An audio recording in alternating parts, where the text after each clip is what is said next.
கமலஹாசன் இன்னும் சினிமாக்காரனாக இல்லாமல் அரசியல்வாதியாக தெளிவான ஒரு அரசியல்வாதியாக இருக்கணும். இருந்து மக்கள் மத்தியில் பேசிட்டே இருக்கணும். அவர் வெறும் ட்விட்டர் மட்டுமே போதாது, சோசியல் மீடியா மட்டும் போதாது.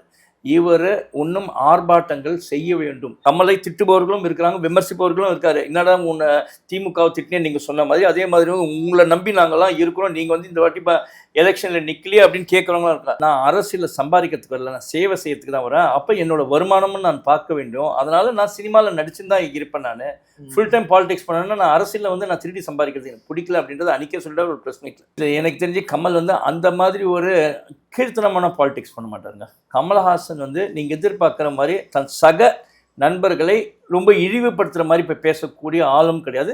அதே மாதிரி பிரச்சாரத்துக்குன்னு போனால் கூட அங்கே விஜயை தாக்கி பேசி பண்ணணுன்றதுக்கு கிடையாது. ஸ்பேன் ஆஃப் 10 இயர்ஸில் பிஜேபியோட வளர்ச்சி பார்த்திங்கன்னா நல்லாவே இருந்திருக்கு. அதுக்கு ஒரு காரணம், அந்த வளர்ந்த பிஜேபி இப்போ கொஞ்சம் குறைஞ்சிருக்கலாம். பெரிய தப்பு பாஜகவில் பண்ணது என்னன்னா, நயனார் நாகேந்திரனை போட்டு அண்ணாமலை ரிமூவ் பண்ணாங்களே. அண்ணாமலை இன்னைக்கு இருந்திருந்தாருன்னா அவர் பேசுறதுலாம் நமக்கு பிடிக்காதான் சார், ஆனால் அவரை நம்பி நிறைய பொதுமக்கள் இருந்தாங்க. ஒன்றுமே பெருசாக ஒன்றும் இல்லை. கமலஹாசன் ஒரு நல்ல இன்டெலெக்சுவல்னு தெரியும், அவர் வந்தால் செய்வார்னு தெரியும். ஆனால் மக்கள் ஓட்டு விழுமானா அதுதான் ஒரு கேள்விக்குரிய. ஒற்றன் செய்தி நேயர்களுக்கு வணக்கம். இன்று நம்முடைய மூத்த பத்திரிகையாளர் ஒற்றந்துரை சேதன் நினைஞ்சிருக்காரு. வணக்கம் சார். வணக்கம், எப்படி இருக்கீங்க நவீன்? நல்லா இருக்கேன் சார். மக்கள் நீதி மையம் தேர்தலில் போட்டி இல்லை அப்படின்ற ஒரு அறிவிப்பு வெளியாகி இருக்கு சார், எப்படி பார்க்குறீங்க? இல்லை, அது ஒரு தெளிவான ஒரு அறிக்கையாக தான் அவர் விட்டுருக்காரு அப்படின்னு சொல்லலாம். நிறைய பேர் சொல்லுவாங்க அது என்ன புரியாத மாதிரி விடுவார், ஆனால் அது புரிகிற மாதிரி தான் விட்டுருக்காரு. என்ன அப்படின்னு பார்த்தீங்கன்னா அவங்களுக்கு ஆஃபர் பண்ணது அவங்க கட்சி சிம்பலில் நிற்கணும் அப்படின்னு, அதாவது திமுகவுடைய உதயசூரியனில் நிற்கணும். பட் அதில் இவருக்கும் விருப்பம் இல்லை, அதில் இருக்கக்கூடிய பார்ட்டி கேடர்ஸ்க்கும் விருப்பம் இல்லை. அதனால அவர் வேண்டாம் அப்படின்னு இருக்காரு. இது மட்டும்தான் காரணமா சார்? அது ஏமா இருக்கும் அப்படின்னு பார்த்தீங்கன்னா, இதுக்கு காரணம் பின்னால் ஒன்று இருக்கும். என்ன அப்படின்னு பார்த்தீங்கன்னா, விஜயகாந்த் ஒரு பீரியடில் ஒரு எதிர்கட்சி தலைவராக இருந்தார். அப்போ விஜயகாந்துக்கும் ஜெயலலிதாவுக்கும் ஒரு இத்தனைக்கும் கூட்டணியில் தான் வந்தாங்க. அதுக்கப்புறம் ஒரு சின்ன ஒரு சலசலப்பு ஏற்பட்டு கட்சியில் இருக்க ஆட்கள்லாம் கூப்பிட ஆரம்பிச்சிட்டாங்க. இன்று இருக்கிற நிலைமையில் இப்போ இருக்கிறது பார்த்தீங்கன்னா, திமுக நல்லா ஸ்ட்ராங்காக இருக்குது, அஇஅதிமுக ஸ்ட்ராங்காக இருக்குது சார் தமிழ்நாட்டில். விஜய்லாம் பேருக்கு தான் இருக்க தாவேக்கா. அந்த எலெக்ஷன் வந்ததுக்கப்புறம் தான் தெரியும். கமலஹாசன்றது ஒரு எதிர்பார்ப்பு இருந்துச்சு. ஆனால் ஃபஸ்ட்டு எலெக்ஷனில் ஒரு 2021 நிற்கும் போது அவர் ஒரு தோல்வியை தான் சந்திச்சார். அவர் ஒரு கணிசமான வாக்கு வாங்கினார், அதாவது ஜெயிச்சார். அதுக்கப்புறமா தோல்வி கொடுத்தாங்க அப்படின்னாங்க. சிலர்லாம் அவங்க கட்சியில் இருக்கவங்கள கமீலா நாசர்லாம் ஒரு கணிசமான ஓட்டுக்களை வாங்கினாங்க. பட் அந்த ஓட்டுக்களை நம்பி இருக்கிற அளவுக்கு அவங்க கிடையாது. ஏன்னா கமலுக்கு அந்த அரசியல் தெரியல. ஏன்னா ஒரு அரசியல் கட்சி நடத்துகிறோம் அப்படின்னாலே அந்த அரசியல் கட்சியில் உங்களுக்கு ஊழல் செய்ய தெரியணும், அதே சமயத்தில் பணத்தை இறைக்க தெரியணும். இவர் தாம் பணத்தை முடிஞ்ச அளவுக்கு கொடுத்தார். ஓரளவுக்கு வெளியிலேருந்து வந்த ஃபண்ட்ஸ் எல்லாம் வச்சு பண்ணார். பட் அவர் வெளியில் இருக்கவங்கள மற்ற கட்சிகளாட்டம் சில கட்சிகள்லாம் ஓப்பனாக சொல்ல மிரட்டி காசு வாங்குவாங்க. பிரியாணி கொண்டாந்து தூக்கிட்டு போய் காசுலாம் வாங்கின கட்சிலாம் இருக்குது, புரியுதுங்களா? ஆனால் இவர் அந்த மாதிரி இவர் ஒரு எலைட் பாலிடிக்ஸ் பண்ணார். அந்த எலைட் பாலிடிக்ஸ் பண்ணுறவர் ஒரு யூஎஸ்லேருந்து செட் ஆகும். பட் தமிழ்நாட்டில் செட் ஆகுமானா அது வரைக்கும் கீழே டவுன் டு எர்த் இறங்கி போகணுன்னா கீழ்த்தனமாக அவருக்கு ஏற்றுக்கக்கூடிய நிலையில் அவர் இல்லை. இப்போ இப்படிப்பட்ட ஒரு சூழலில் இவங்க கட்சியில் இருக்கவங்களுக்கு உதயசூரியன் சின்னத்தில் நின்று ஜெயிச்சிட்டாங்கன்னு வச்சுக்கோங்களேன். ஒரு 10 சீட்டே கொடுக்குறாங்க. 10 சீட்டில் 8 பேரோ இல்லை 10 பேரோ ஜெயிச்சிடறாங்கன்னு வச்சுக்கோங்க. நாளைக்கு கமலஹாசன் சில பிரச்சனை, கமலஹாசன் பட்டுன்னு கேட்கக்கூடிய ஆள், பொறுமையாக இருப்பார். ரொம்ப வெறுத்து போயிடுச்சுன்னா ஜெயலலிதாவே எதிர்த்து கேட்டவர். அந்த மாதிரி நாளைக்கு திமுக ஆட்சியே உட்காருதுன்னு வச்சுக்கோங்க. அந்த சமயத்தில் ஏதோ ஒரு சலசலப்பட்டு கேட்டுறாரு. இல்லைன்னா திமுக எதிர்கட்சியாக இருக்கும்போது ஏதோ அவங்களோட கொள்கை கோட்பாட்டில் பிடிக்காம இவர் எதனா எதிர்த்து சொல்லும் போது இவங்களுக்கும் டிஎம்கேக்கும் மிஸ் அண்டர்ஸ்டாண்டிங் வந்துடுச்சுன்னா அந்த சமயத்தில் அவங்க திமுக காரர்கள் விலை கொடுத்து வாங்க மாட்டாங்கன்னு நான் நிச்சயம் இருக்கு. வெற்றி பெற்றவங்களும் வாங்கிட்டாங்கன்னா, ஏன்னா அவங்க சின்னம், நீங்கள்லாம் என் சின்னத்துலேருந்து நீங்கள் வாங்க, நான் மற்றது செய்கிறேன் அப்படின்ட்டாங்கன்னா, அன்னைக்கு விஜயகாந்த் எப்படி பாதிக்கப்பட்டாரோ அதே மாதிரி கமல் பாதிக்கப்பட்டுவிட கூடாதுன்ற ஒரு காரணத்தினால கமல் இப்படி ஒரு ரிஸ்க் எடுக்கக்கூடாதுன்னு தான் ஒதுங்கியிருப்பார் அப்படின்னு எனக்கு தோணுது. இதே டார்ச் லைட் சின்னம் கொடுக்கறதா இருந்தால் அவர் நின்று இருக்கிறதுக்கான வாய்ப்புகள் இருக்கும். அதை வெளியில் சொல்லிக்கல அவர். இல்லை சார், டார்ச் லைட் கொடுத்தாலும் இப்போ நீங்கள் சொல்கிற மாதிரி விலைக்கு வாங்கணும் அப்படின்னு முடிவு பண்ணால் எந்த சின்னமாக இருந்தால் என்ன சார்? விஜயகாந்த் அவர்களுக்கு முரசு சின்னத்தில் இருந்த வெற்றி பெற்றவங்கள தான் வாங்கினாங்க. ஆமாம், அப்படி இருக்கும்போது டார்ச் லைட்டாக உதயசூரியன் இல்லை, அப்போ ஒருத்தவங்க ரிசைன் பண்ணிட்டாங்க தெரியல, கட்சியை விட்டு போனதுக்கப்புறம் ரிசைன் பண்ணிட்டாங்க. அதுக்கப்புறமா சிலர் அது ரீஎலெக்ஷன் பை எலெக்ஷன் அதுக்கப்புறம் பட் இங்க வந்து அந்த ரிஸ்கை எடுக்கக்கூடாது அப்படின்னு. ஏன்னா என்னை பொறுத்த வரைக்கும் கமலஹாசன் வந்து இன்னும் அவருக்கான அரசியலை வந்து அவர் தேர்வுன்றத பரிசோதனை செஞ்சுட்டு இருக்காரு அப்படின்னு தான் சொல்லுவோம். ஒரு அரசியல்வாதியா அவர் வந்து தன்னை பரிசோதிச்சுட்டு தான் இருக்கிறார் அப்படின்னு தான் சொல்லுவேன். எனக்கு தெரிஞ்ச வரைக்கும் 2028 கூட எம்பி எலெக்ஷன்ல வந்து இவங்க கட்சி நிக்குமான்னு டவுட். என்னை பொறுத்த வரைக்கும் 2029 2031 வருது இல்லைங்க எம்எல்ஏ எலெக்ஷன். அதுல கண்டிப்பாக நான் கணிப்பது பிரகாரமா பார்த்தா கமலஹாசன் கண்டிப்பாக நிற்பார். ஏன் அப்படின்னா அவர் இப்போ ஸ்டடி பண்ணக்கூடிய ஒரே ஒரு விஷயம் என்னன்னா விஜய் நிற்கிறாருங்க. விஜயை பற்றி எனக்கு அவரோட கொள்கை கோட்பாடு ஒன்றுமே கிடையாது, அதனால எனக்கும் பிடிக்காது தான். பட் நாளைக்கு அவருக்குன்னு ஒரு ரசிகர் எனக்கு பிடிக்கலன்றதுனால எல்லாருக்கும் அவரோட சினிமா நடிப்பு எனக்கு பிடிக்கும், ஆனால் அவர் ஒரு அரசியல்வாதியை ஏற்றுக்க முடியாது. சிலருக்கு வந்து அவர் அரசியல்வாதியாக ஏற்றுப்பாங்க, ரஜினி ரசிகராக இருக்கலாம், இல்லை விஜய் அஜித் ரசிகராக கூட இருக்கலாம். அவரோட அரசியல் அந்த வெற்றி இல்லை, அவர் எவ்வளோ ஓட்டு வாங்குறாரு, வெற்றினா அவர் ஆட்சி அமைக்க போறதில்லை, அவர் வெற்றி பெறுறாரு. அவர் அது 234 தொகுதியில எத்தனை தொகுதியில தாவேகா வெற்றி பெறும், அவங்களுக்கான ஓட் பேங்க் எவ்வளோ வருது அப்படின்றதெல்லாம் இவர் ஸ்டடி பண்ணணும். இதெல்லாம் ஸ்டடி பண்ணாதான் நெக்ஸ்ட். ஏன்னா இந்த வாட்டி எலெக்ஷன் நின்று ஒரு சின்ன இது சார், விஜய் கட்சி இருக்குல்ல தாவேகா, அவங்க ஓட்டு கொஞ்சம் அதிகமாக வாங்கி கமல் ஓட்டு கொஞ்சம் கம்மியாக வாங்கிட்டா கமல்ஹால் அதை ஜீர்ணிச்சிக்க முடியாது. இதெல்லாம் ஃபேக்ட், புரியுங்களா? இப்படியெல்லாம் அனலைஸ் பண்ணி தான் கமல் ஓகே ரைட் நம்ம இந்த ஆட்டத்தில் இந்த முறை வேண்டாம் அப்படின்னு ஒதுங்கி வச்சிருப்பாருன்னு நினைக்கிறேன். இல்லை சார், அப்போ இதெல்லாமே அவருடைய சுயநலம் தானே சார்? ஏன்னா அவரை நம்பி 2001 கிட்டத்தட்ட 20 லட்சம் பேர் வாக்களிச்சாங்க சார். அவர் ஒரு மாற்று சக்தியா வருவார், ஒரு மாற்றத்தை கொடுப்பாருன்னு நம்பி தான் வந்து எந்தோட எக்ஸ்பெக்டேஷன் எல்லாம் மக்கள் அவருக்கு வாக்களிச்சாங்க. இப்போ நீங்கள் எந்த திமுக எதிர்த்து வந்து கட்சி ஆரம்பிச்சிங்களோ அதே திமுகவோட போய் இன்னைக்கு போய் சேர்ந்துருக்கீங்க, ராஜ்யசபா சீட் வாங்கியிருக்கீங்க. அப்போ மக்கள் மத்தியிலே கமல் அவர்களுக்கான அந்த பேர் வந்து கெட்டு போயிடுச்சு. ஸோ இதுக்கப்புறம் நின்னாலும் வந்து மக்கள் நம்ம நம்ப மாட்டாங்கன்ற ஒரு முடிவுக்கு வந்துருப்பாரோ அப்படின்றது என்னோட எண்ணமா இருக்குது. இல்லை, அரசியல வந்து நிரந்தர இனிமையும் இது நண்பனும் கூட நிரந்தர பகைவனும் கிடையாது அப்படின்றதான் ஒரு இது.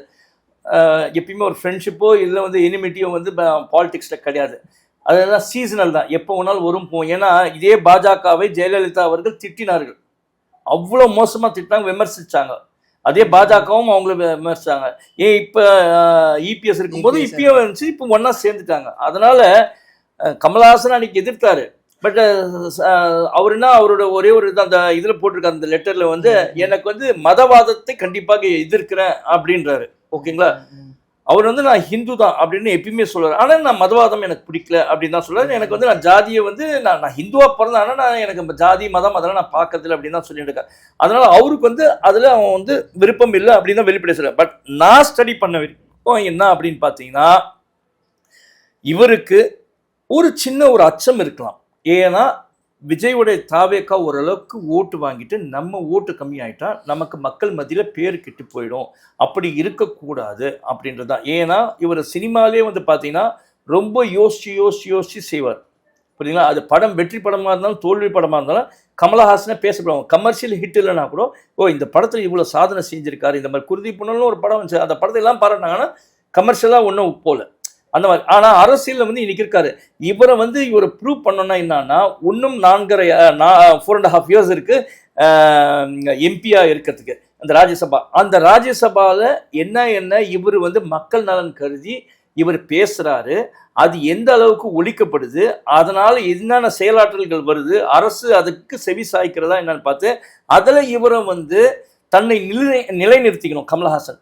அப்படி நிலைநிறுத்திக்கினாதான் வந்து அவருக்கான சாதனை இருக்கும். இப்போ ஏன்னா அவருடைய எம்எல்ஏவும் கிடையாது, எம்பியும் கிடையாது, அவங்கள இவர் தான் ஒரே ஒரு ராஜ்யசபா எம்பியா இருந்திருக்காரு. அந்த ராஜ்யசபா எம்பியை கொடுத்தது யாரு? திமுக. அப்போ திமுகக்கு நம்ம துரோகம் செய்யக்கூடாது அப்படின்ற அளவுக்கு. ஏன்னா இவருக்கு ஒரே ஒரு அச்சம் என்ன இருக்கும்னா, நம்ம இருந்து நம்மளும் ஓட்டு வாங்கி நம்ம ஜெயிப்போமா தோப்போமான்னு ஒரு பயம் இருக்கலாம். நீங்க சொன்ன மாதிரி அவர் மேல அதிருப்தியில இருந்திருக்கலாம், ஏன்னா கட்சியை வந்து திருப்பி திமுக போடும், இந்த ரிஸ்க் எதுக்குடா அப்படின்றதுனால கூட ஒதுங்கி இருக்கலாம். இல்ல சார், அவர் ஜெயிப்பாரா தோப்பா? இப்ப அவர் நின்று இருந்தா கண்டிப்பா ஏன்னா லாஸ்ட் அவர் நிக்க முடியாது, அவர் எம்பியா இருக்காரு. ஐ மீன் அவர் சொல்லக்கூடிய கேண்டிடேட்டா இருக்கலாம். இப்போ அவர் கீழே இருக்கக்கூடிய தொண்டர்கள் இருக்காங்கல்ல சார், அவருக்கு ராஜ்யசபா சீட் வந்துச்சு, அவர் படத்துல பிஸி ஆயிடு, அவங்க நிலைமை என்ன சார்? இல்ல கண்டிப்பா நீங்க சொல்றது வந்து கண்டிப்பா தொண்டர்கள் ஏத்துட்டு இருப்பாங்கன்னா கண்டிப்பா ஏத்துன்னு இருக்க மாட்டாங்க தான். ஏன்னா சில ஃப்ரண்ட்லைன் லீடர்ஸ் கொஞ்சம் இருப்பாங்க அவங்களதுல, புரியுதுங்களா? அதை ஃபார் எக்ஸாம்பிள் தான் அருணாச்சலம், முரளி அப்பாஸ்ன்னு இருக்காரு, அப்புறமா வந்து சிலர் இருக்காங்க, ஸ்னேகன் இருக்காரு, இவங்கெல்லாம் இருக்கிறாங்க. அப்போ இருக்கும்போது அவங்களுக்கு கொஞ்சம் என்னடா இவ்வளோ நாள் ஆச்சு, 9 வருஷத்துக்கிட்ட ஆயிடுச்சு கட்சி ஆரம்பிச்சு, நம்ம இருக்கிறோம், நம்ம அட்லீஸ்ட் இந்த வாட்டி ஒரு எம்எல்ஏவா ஆயிருக்கலாம், நம்ம திமுகவோட கூட்டணினா எப்படியா ஒரு சீட்டா வந்துருமோ, நம்ம ஜெயிச்சிருமோ அப்படின்னு ஒரு நம்பிக்கையில இருந்திருக்கலாம். அவங்களுக்கெல்லாம் இது வந்து ஒரு ஏமாற்றமா தான் இருக்கும் கண்டிப்பா. ஆனா அவங்க கொஞ்சம் சிந்திச்சு பார்த்தாங்கன்னா, கமலஹாசன் செய்யறது யோசிச்சு செஞ்சாருன்னா எதனா விஷயம் இருக்கும். அதனால கண்டிப்பாக இன்னைக்கு வெயிட் பண்றாருன்னா நமக்கு 2031ல எதனா இலக்கு இருக்கும் அப்படிதான். ஏன்னா கமலஹாசனை லேசாவே இடப்பட முடியாது. இல்ல சார், அது வரைக்கும் தொண்டர்கள் அவரோட பயணிப்பாங்களான்றது ஒரு பெரிய கேள்விக்குறியா இருக்குல்ல சார் 2031 வரைக்கும். நீங்க கண்டிப்பா, ஏன்னா இருந்தவங்க மகேந்திரன்லாம் போனார், அந்த கோயம்புத்தூர் மகேந்திரன், அப்புறமா வந்து இந்த மதுரவாயில நின்னாங்க ஒரு லேடி, ஒருத்தர் பிரியா, அவங்க போனாங்க. அந்த மாதிரி போனாங்க. அரசியல வருவாங்க போவாங்க சார். திமுகலேருந்து ஓடினவங்க இருக்காங்க, அதிமுகலேருந்து ஓடினவங்க இருக்காங்க. மாதிரி இதில் போனவங்க தான். ஆனால் என்ன ஒன்று கமலஹாசன் வந்து இன்னும் சினிமாக்காரனாக இல்லாமல் அரசியல்வாதியாக, தெளிவான ஒரு அரசியல்வாதியாக இருக்கணும். இருந்து மக்கள் மத்தியில் பேசிகிட்டே இருக்கணும். அவர் வெறும் ட்விட்டர் மட்டுமே போதாது, சோஷியல் மீடியா மட்டும் போதாது. இவர் இன்னும் ஆர்ப்பாட்டங்கள் செய்ய வேண்டும். ஏன்னா இப்போ கம்யூனிஸ்ட் எடுத்துக்கிட்டீங்கன்னா, திமுக ஆட்சியில் இருந்தாலும் திமுகவுடைய கூட்டணியில் இருந்தாலும் சிலர், அதாவது வந்து துப்புரவு பணியாளர்களுக்கு நீதி தேவை அப்படின்னா அவங்க ஆர்ப்பாட்டம் செய்கிறாங்க. அந்த கம்யூனிஸ்ட் கூட இருந்து பண்ணுது. அந்த மாதிரி கமலஹாசனும் செய்ய வேண்டும். இவரோட கம்யூனிசம் கொள்கைலாம் கொஞ்சம் இருக்கும் இவர்கிட்ட. ஆனால் இருந்து ஒரு பிரயோஜனம், இதை எல்லாம் வெளிப்படுத்துகிற அளவுக்கு அவர் வந்து கமலஹாசன் வந்து ரோட்டில் இறங்கி சண்டை இது அதுக்கப்புறம் போராடணும், அங்கே ப்ரொட்டஸ்ட் பண்ணணும். இதெல்லாம் பண்ணால் தான் வந்து அடித்தட்டு மக்கள் இருக்காங்க, அவங்க மத்தியில் கமலஹாசன் ஏற்றுக்கொள்ளப்படுவார். இன்னைக்கும் விஜய் ஏன் வந்து இப்போ குறை சொல்கிறாங்க? இப்போ விஜய் ஏப்பா நீ கிராஸ் ரூட் லெவலுக்கு போலியா, நீ சும்மா வந்து நீ வந்து ரொம்ப வீட்லேயே இருக்கிற, எப்பயாவது ஒரு நாள் வந்து தலை காமிச்சிட்டு போகிற அப்படின்றது ஒரு குறை இருக்குது. அந்த ஒரு குறை இவர் மேலேயும் இருக்கும்.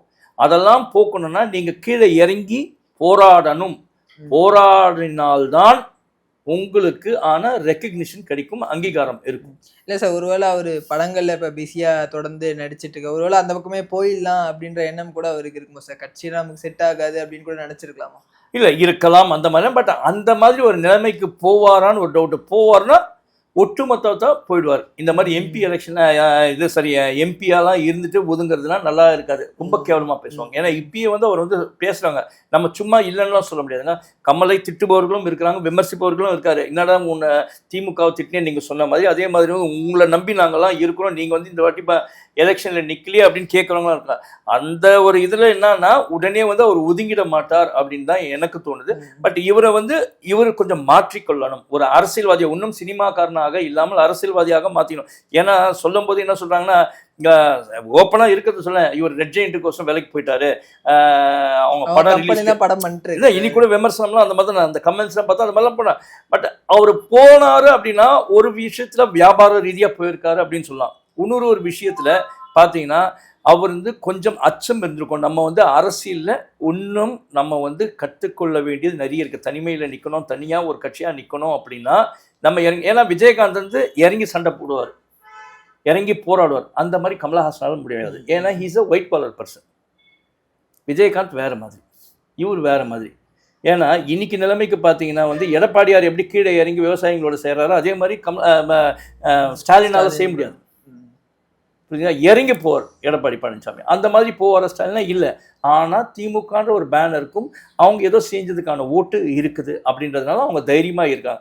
ஆனால் இந்த முறை திமுக என்ன நல்லா செஞ்சுருக்கு, அஇஅதிமுக சென்ற ஆட்சியில் என்ன நல்லா தான் செஞ்சாங்க, இதுக்கப்புறம் நல்லா செய்வாங்களா இல்லையான்றது 2026 தேர்தலில் தெரிஞ்சிடும். அதே மாதிரி கமல் சாரோட பாலிடிக்ஸை பார்க்கும்போது ஒரு அன்எக்ஸ்பெக்டடாக தான் சார் இருக்கு. ஏன்னா இப்போ ரஜினி சார் கட்சி ஆரம்பிக்கிறன்னு போது திடீர்னு ஆரம்பித்தார், 2021 போட்டி போட்டார், கோவையில் நின்று தோற்று போனார். அதன் பிறகு கட்சியை வந்து ஆதரவு கொடுத்தார் திமுகக்கு. ஸோ இப்படி எதுலேயுமே ஒரு ஸ்டேபிள் இல்லாத ஒரு நிலையில், ஸோ என்ன பண்ண போகிறோம், எதுக்காக நம்ம கட்சி ஆரம்பிச்சோன்ற ஒரு தெளிவே இல்லாமல் அவர் வந்து போயிட்டுருக்காரோ அப்படின்ற ஒரு எண்ணம் இருக்குல்ல சார்? இல்லை, நீங்கள் அப்படி நீங்கள் வந்து அவர் ஸ்டெபிலிட்டியாக இருக்கிறாரா இல்லையா அப்படின்னு பார்த்தீங்கன்னா, அவர் வந்து சினிமாவும் பார்க்குறாரு, இது பிஸ்னஸ். இல்லை, அரசியல்னு வந்துட்டா நீங்கள் சினிமாவே உங்களுக்கு தேவை இல்லை சார், நீங்கள் பொது வாழ்க்கைக்கு வந்தாச்சு. அவர் இருக்கும்போது படங்களை நடிச்சு அப்ப நீங்க ஒரு பார்ட் டைம் பொலிட்டிஷியனா தானே இது வரைக்கும் இல்லை. அவர் என்ன ஒன்றே ஒன்று அன்றைக்கி ஆரம்பிக்கும் போது என்ன சொன்னார்னா, நான் அரசியலில் சம்பாதிக்கிறதுக்கு வரல, நான் சேவை செய்யறதுக்கு தான் வரேன். அப்போ என்னோட வருமானமும் நான் பார்க்க வேண்டும், அதனால நான் சினிமாவில் நடிச்சுன்னு தான் இருப்பேன். நான் ஃபுல் டைம் பாலிடிக்ஸ் பண்ணேன்னா நான் அரசியலில் வந்து நான் திருடி சம்பாதிக்கிறது எனக்கு பிடிக்கல அப்படின்றது அன்றைக்கே சொல்லிட்டு ஒரு ப்ரெஸ் மீட்டில் ஏன்னா அதனால அதுல போக முடியாது. நீங்க எதிர்பார்க்கறது எல்லாமே வந்து யாராட்டம்னா நீங்க சீமானாட்டம் இருக்க முடியாதுங்க. சீமான் மீது எனக்கு நிறைய கருத்து வேறுபாடு இருக்கும், அவர் பேசலாம். ஆனா ஒரு அரசியல்வாதியா அவர் வந்து கம்யூனிஸ்ட் எந்த அளவுக்கு வேலை செய்யுமோ அதுக்கு மேல அவரும் அவருடைய கட்சியினரும் வேலை செய்வாங்க. பட் அந்த மாதிரி கமலஹாசன் வேலை செய்வாரானா இல்ல, விஜய் வேலை செய்வாரான்னு இல்ல. விஜயகாந்த் செஞ்சார் பாருங்க, விஜயகாந்துக்கும் மேல உழைக்கக்கூடியவர் சீமான். ஆனா அவருக்கான ஓட்டு ஏன் கம்மியா இருக்குது அப்படின்னா எல்லாருமே ஏத்துக்கிறாங்கன்னா இல்ல, ஏன்னா அவரோட கொள்கை கோட்பாடு பிடிக்கல. ஏன்னா அவர் தமிழ் தமிழ் தமிழ் மட்டுமே வரு, ஓகேங்களா, அது தப்பு கிடையாது. ஆனா தமிழகத்துல இருக்க ஒரு வெளி மாநிலத்துக்காரங்க இருக்காங்க, அப்ப அவங்க என்ன பண்ணுவாங்க, ஐயோ நான் இவர் ஆட்சிக்கு வந்தா நம்மள ஒழிச்சிருவாரு, அதனால பயந்துன்னா அந்த ஓட்டு பண்ணுவாங்க. அப்படிப்பட்ட ஆட்கள் தான் திமுக அல்லது அதிமுக போறாங்க. இப்ப விஜய்க்கு கொஞ்சம் போடுவாங்க அப்படின்ற மாதிரி இருக்கு, புரியுங்களா? அதே மாதிரி சிலர்லாம் பார்த்தீங்கன்னு வச்சுங்களேன், இப்போ ஒரு எக்ஸாம்பிளுக்கு சீமானை சொல்ல, அதே மாதிரி சீமானோட கொள்கை கோட்பாடுல ஏன் சிலருக்கு விருப்பம் இருக்குன்னா அவர் வந்து ஈழத்தமிழர்களை பற்றி பேசுவாங்க. சிலர் வந்து ஈழம் அது ஏற்றுக்காதவங்க. இப்போ காங்கிரஸ் ஆட்கள் வந்து விஜய்க்கு போடுறவங்க இருக்காங்க, திமுக போடுறவங்க, அஇஅதிமுக போடுறாங்க. ஆனால் எப்பயுமே ராஜீவ்காந்தியை கொண்டவங்க இவங்க தான் அப்படின்னு ஒரு அந்த ஒரு மைண்ட் செட்ல இருக்காங்க. அவங்க இருக்கிறவங்க வந்து இவருக்கு போடுவாங்கன்னா அது யோசிப்பாங்க அந்த மாதிரி. இப்போ அவருடைய அடுத்த கட்ட பிளான் சார், திமுக பிரச்சாரங்கள்ல பண்ணுவாரா, இல்ல வந்து குறிப்பா விஜய் எங்கெங்கெல்லாம் வந்து பிரச்சாரம் பண்றா, விஜய்க்கு எதிராக வந்து கமல்ஹாசனை வந்து இறக்க திமுக திட்டமிட்டு இருக்குன்ற மாதிரியான தகவல்கள் இருக்கு. விஜய் எங்கெங்கெல்லாம் பிரச்சாரம் போறாரோ அங்க வந்து அவர் அட்டாக் பண்றதுக்காக கமல் யூஸ் பண்ணலாம் அப்படின்ற மாதிரி கூட யோசிச்சுட்டு இருக்காங்க மாதிரி தகவல் இருக்கு. இல்லை, எனக்கு தெரிஞ்சு கமல் வந்து அந்த மாதிரி ஒரு கீழ்த்தனமான பாலிடிக்ஸ் பண்ண மாட்டாருங்க. கமல்ஹாசன் வந்து நீங்க எதிர்பார்க்குற மாதிரி தன் சக நண்பர்களை ரொம்ப இழிவுபடுத்துகிற மாதிரி இப்போ பேசக்கூடிய ஆளும் கிடையாது. அதே மாதிரி பிரச்சாரத்துக்குன்னு போனால் கூட அங்கே வந்து விஜயை தாக்கி பேசி பண்ணணுன்றதுக்கு கிடையாது. ஏன்னா ஒரே ஒரு வார்த்தை சொல்ல, விஜய் இன்னும் ஆட்சிக்கு வந்து உட்காரல, அவர் ஆட்சியில் உட்காந்து எதுனா நல்லது கெட்டது செஞ்சார், செய்யலைன்னா நான் குறை சொல்லலாம். இப்படி இருக்க நிலைமையில நான் வந்து விஜயை குறை சொல்ல வேண்டிய அவசியமே கிடையாது. என்னோட விமர்சனம் பாஜக மீது, ஏன்னா பாஜக தான் சென்ட்ரல் ரூல் போகிறாங்க, ஏடிஎம்கே மேலே இருக்கு, ஏன்னா அவங்க தான் இதுக்கு முன்னால் ஆட்சி செஞ்சாங்க. இப்போ திமுகவை நான் வந்து பாராட்டுவேன், ஏன்னா அவங்க என்ன செஞ்சாங்க அப்படின்ற ஒரு கொள்கைக்கு அவர் போயிடுவார். வழியே விஜயை பற்றி அவர் பேசுவாரானே டவுட்டு. சீமானியும் பற்றி பேச மாட்டார் அவர். ஸோ ஒருவேளை அவரோட ஒரே இலக்கு வந்து ஏடிஎம்கே பிஜேபி அட்டாக் பண்ணி பேசலாம் அப்படின்றது. ஏடிஎம்கே கூட அட்டாக் பண்ண மாட்டாருங்க, பிஜேபியை தான் அவரோட மெயின். பிஜேபி இங்க பெருசா ரோல் இல்லையே, சட்டமன்ற தேர்தலில் வந்து அவங்களோட ரோல் ரொம்ப கம்மி. அதிமுகவா இல்ல வந்து திமுகன்றதான் இந்த தேர்தல். அப்படி இருக்கும்போது ஸ்டாலின் அவர்களும் சரி கமலும் சரி பிஜேபியே வந்து டார்கெட் பண்றாங்களே சார். அதெல்லாம் பொய்யானதுங்க. பிஜேபிக்கு அவங்கள நிலைநிறுத்தினாங்க தமிழ்நாட்டில். நமக்கு பிஜேபி கொள்கையில் அதெல்லாம் உடன்பாடு இல்லைன்னா கூட, புரியுதுங்களா, அவங்க மதவாதம் அப்படின்னு நம்ம சொன்னாலும் நீங்கள் நல்லா பார்த்துக்கோங்க, இந்த ஸ்பேன் ஆஃப் 10 இயர்ஸில் வந்து பிஜேபியோட வளர்ச்சி பார்த்திங்கன்னா நல்லாவே இருந்திருக்கு. அதுக்கு ஒரு காரணம், அந்த வளர்ந்த பிஜேபி இப்போ கொஞ்சம் குறைஞ்சிருக்குன்னா பெரிய தப்பு பாஜகவில் பண்ணது என்னன்னா, நயனார் நாகேந்திரனை போட்டு அண்ணாமலையை ரிமூவ் பண்ணாங்களே. அண்ணாமலை இன்னைக்கு இருந்திருந்தாருன்னா அவர் பேசுறதுலாம் நமக்கு பிடிக்காதான் சார், ஆனால் அவரை நம்பி நிறைய பொதுமக்கள் இருந்தாங்க, அவரை நம்பி பாஜகவுக்கு நிறைய பேர் வந்தவங்க இருக்காங்க, புரியுதுங்களா? சிலர் வந்து இப்போ சைலண்ட் ஆகிட்டாங்க, அண்ணாமலையோட சப்போர்ட்டர்ஸ்ல இப்போ குவைட் ஆகிட்டாங்க. அண்ணாமலையை வந்து பாஜக மதவாதம் தாண்டி அண்ணாமலைக்கோசம் பாஜகவில் சேர்ந்தவங்க இருக்காங்க, புரியுதுங்களா? அது கொஞ்சம் குறைஞ்சிருக்கு. ஆனால் பாஜக வந்து நல்லாவே வளர்ந்துருக்கு, ஒன்லி பிகாஸ் ஆஃப் அண்ணாமலை. தமிழ்நாட்டில் நல்லாவே வளர்த்து வச்சிருக்காங்க பாஜக. ஒண்ணுமே ஓட்டு இல்லை அப்படின்லாம் வந்து ஓட்டு இல்லைன்னு சொல்ல வரல சார். அவங்களுக்கான ரோல் அப்படின்றது நாடாளுமன்ற தேர்தல் அப்படின்னா நீங்க பாஜக முன்னிறுத்தி நீங்க தேர்தல் சந்திக்கலாம். பட் இது வந்து முதல்வர் யார் இருக்க போறாங்கன்றது தான். ஸோ அப்போ நீங்க ஏடிஎம்கே தானே விமர்சனம் பண்ணணுன்ற, ஏன் பிஜேபின்னு அதுக்கு முன்னாடியே போறாங்கன்ற? ஏன்னா இன்னைக்கு ஏடிஎம்கேயும் பிஜேபியும் ஒன்னாட்டம் தாங்க இருக்காங்க, அலையன்ஸ் பார்ட்னர்ஸ், புரியுதுங்களா? Alliance partners. இங்கே வந்து காங்கிரஸ் எந்த அளவுக்கு வளர்ந்துருக்குன்னு பார்த்தீங்கன்னா காங்கிரஸ் வளர்ச்சி குறைஞ்சிடுச்சு, இங்கே வந்து இட் ஹஸ் டிக்ளைன்டு. ஆனால் பிஜேபி வந்து இட் இஸ் இன்க்ளைன்டு, மேல் வளர்ச்சி தான் ஆயிருக்கு, புரியுதுங்களா? அதனால் இவர் பிஜேபியை பற்றி பேசுவார், ஏன்னா இவர் வந்து மெயின் மதவாதம் அப்படின்னு தான் குறை சொல்ல முடியும். அதே சமயத்தில் நாளைக்கு பிஜேபியை விட்டுட்டு ஏடிஎம்கே வெளியில் வந்துருச்சுன்னு வச்சுக்கோங்களேன், நாளைக்கு இவர் ஏடிஎம்கே கூட சப்போர்ட் பண்ணலாம், மாட்டேன்னு சொல்ல முடியாதுல்ல. இவரோட மெயின் எதிர்ப்பே வந்து இட் இஸ் ஒன்லி மதவாதம், அதுதான். அதை பேஸ் பண்ணி தான். ஆனா அதே மாதிரி சார் இப்போ தேமுதிக வந்து 10 சீட் கொடுத்துருக்காங்க. கடந்த தேர்தலில் பார்த்தீங்கன்னா வெறும் 0.4% தான் தேமுதிகோட வாக்கு வாங்கி, கமல் வந்து அதை விட பல லட்சம் ஓட்டுகள் அதிகமாக வாங்கியிருந்தார். ஸோ கம்பேரிட்டிவ்லி அவரோட பெரிய கட்சி வந்து மக்கள் நீதி மையம், பட் அவங்களுக்கு 10 சீட்டு கொடுத்துருக்காங்க, ப்ளஸ் ராஜ்யசபா கொடுத்துருக்காங்க. பட் இவருக்கு எதுவுமே இல்லை அப்படின்னும் போது எப்படி சார்? இவர் வேண்டான்னுட்டார், ஏன்னா அவங்க வந்து உதயசூரியனில் நிற்கிறதுக்கு ரெடியாக இருக்காங்க. இவர் வந்து நான் உதயசூரியனில் நிற்க மாட்டேன், அவங்க உதயசூரியன் நிற்க போறாங்க. ஆமாம் நிற்பாங்க, கண்டிப்பாக அதில் தான் நிற்கணும். உதயசூரியன் அவங்களுக்குன்னு ஒரு முரசு சின்னம் இருக்கு. இருந்தாலும் பாருங்க, நீங்க பாருங்க, உதயசூரியன்ல தான் நிப்பாங்க. சோ கமலுக்கு வந்து அந்த சின்னம் தான் இப்ப பிரச்சனை. சின்னம் தான். ஏன்னா அவருக்கு வந்து நான் கண்டுபிடிச்ச அந்த டார்ச் லைட் பேட்டரி அதுதான் வந்து எனக்கு அங்கீகாரம். எனக்கு அது இருந்தா நான் நிக்கலாம். பட் அது இல்லைன்னு நீங்க சொல்றதுக்கான காரணங்கள் நான் ஏற்றுக்கொள்கிறேன். அதனால நான் கண்டெஸ்ட் பண்ணல. நான் உதயசூரியன்ல நிக்க வேண்டிய என் கட்சியை வந்து உதயசூரியன்ல வந்து நான் நிக்க ஃபைட் பண்ணணும் இல்ல சார். நாங்க வந்து இவ்வளவு ஓட்டு வச்சிருக்கோம், நாங்க எங்க சின்னத்துல நிக்கிறோம் அப்படின்னு ஃபைட் பண்ணலாம்ல சார். அவர் வந்து விட்டு கொடுத்துறாரோ அப்படின்னு. அதுதான் சார் சொல்றேன். கமல் சாணிக்கதன்மா செஞ்சார். அப்படி சண்டை போட்டு வாங்கி வெற்றி பெற்றுட்டார்னா இவருக்கு வெற்றி. தோல்வியை சந்திச்சிட்டாருன்னு வச்சுக்கோங்க, அது ஒரு பெரிய இழப்பா இருக்கும். அது பணமா போகிறது தொண்டருங்க கிட்ட இல்லை, இவர் காணாம போயிடுறதுக்கான வாய்ப்பு இருக்கும். ஏன்னா இவர் பெருசாக எஸ்டாப்ளிஷ் ஆகல. ஒரு கமலஹாசன் அப்படின்ற ஒரு நடிகர், பெரிய நடிகர் இல்லைன்னு சொல்லலாம். ஆனால் பொலிட்டிக்கலாக அந்த அளவுக்கு இருக்காருன்னா ஒன்றுமே பெருசாக ஒன்றும் இல்லை. கமலஹாசன் வந்து ஒரு நல்ல இன்டெலெக்சுவல்னு தெரியும், அவர் வந்தால் செய்வார்னு தெரியும். ஆனால் மக்கள் ஓட்டு விழுமானா அதுதான் ஒரு கேள்விக்குறியாக இருக்குது. ஸோ ஒருவேளை வந்து நீங்க சொல்ற மாதிரி அந்த ஓட்டுகள் விழாது அப்படின்ற ஒரு பயமா கூட ஒரு கண்டிப்பா நம்ம வந்து எதுக்கு மக்கள் அசிங்கப்படணும் அப்படின்னு. அவருக்கு என்னை பொறுத்த வரைக்கும் கமலஹாசனை வந்து நான் எப்படி எஸ்டிமேட் பண்ண, இன்னும் அவரு மனசுக்குள்ள ஒரு பயம் இருக்கு. அரசியல்ல நம்மளை நிலைநிறுத்திக்கணுமா இல்லையா அப்படின்ற ஒரு பரிசோதனையிலே தான் இருக்கு. He still under the test. அவருக்கே வந்து ஒரு சின்ன ஒரு அச்சம், ஒரு பயம் இருக்கு. நம்ம இன்னும் கட்சி நம்ம சரியா வளர்க்கல, இன்னும் நம்ம வளர்க்கணும்னா அதுக்கான ஃபினான்ஷியல் பவர் தேவை, அதுக்கான ஆட்கள் தேவை. நம்ம எதிர்த்து பேசணும். இப்போ இருக்க நிலைமைக்கு ஒரு டக்குன்னு டிஎம்கே எதிர்த்து பேச முடியாது. பட் இந்த ஆட்சி முடிஞ்சிட்டு திருப்பியும் அடுத்தது திமுக வந்தால், இல்லை அஇஅதிமுக வந்தால், வேற யார் வந்தாலும் கமலஹாசனோட குரல் ஓங்கும் அப்படி நம்புறீங்களா சார்? கண்டிப்பா ஓங்கும் சார். பட் ஆனால் வந்து ஏன்னா எனக்கு என்ன ஒரு சரத்குமார் மாதிரி கட்சியை இணைச்சிட்டு போயிடுவாரோ அப்படின்ற ஒரு பயம் கூட இருக்கு சார். நான் அவர் முழுக்க முழுக்க இப்போ சினிமாவில் வந்து கவனம் செலுத்துறதுனால மேபி எதுக்கு நம்ம சினிமாலே இருக்கலாம் அப்படின்ற ஒரு யோசனை கூட அவருக்கு வந்திருக்கலாம்ல சார்? இருக்கலாம், நீங்கள் சொல்கிற மாதிரி நீங்கள் அந்த மாதிரி ஒரு பயம் கூட இருக்கலாம். அதுதான் நான் சொன்னேனே, இப்போ விஜயோட நம்ம கம்மியான ஓட்டு வாங்கிட்டா, பெர்சன்டேஜ் ஆஃப் ஓட்டு கம்மியாயிடுச்சா நம்ம ரொம்ப அசிங்கப்படணுமே, அதனால் சைலண்ட் பொலிட்டிஷியனாட்டம் இருந்தோமா அப்படின்னு பார்த்துட்டு அவர் எஸ்டாப்ளிஷ் ஏதாவது பண்ணணும் இல்லை சார்? ஏதாவது போராட்டங்கள் பண்ணியிருக்கணும் மக்கள் முன்னாடி. அப்போ எதுவுமே இல்லாமல் சொன்னேன், கமலஹாசன் வந்து தன்னை நிலைநிறுத்திக்கணும்னா கண்டிப்பாக போராட்டத்துக்கு வரணும். அதை தான் நான் சொல்கிறேன். இந்த 2026 எலெக்ஷன் முடிஞ்சதுக்கு அப்புறமா கமலஹாசன் ஒரு டெசிஷன் எடுப்பாருங்க.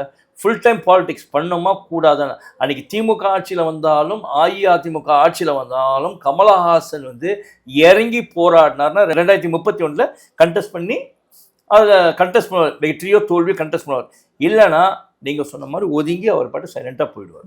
அடுத்த நிகழ்வில் தொடர்ந்து பேசலாம் சார். தகவலுக்கு ரொம்ப நன்றி சார். நன்றி நவீன். நன்றி நேயர்களே.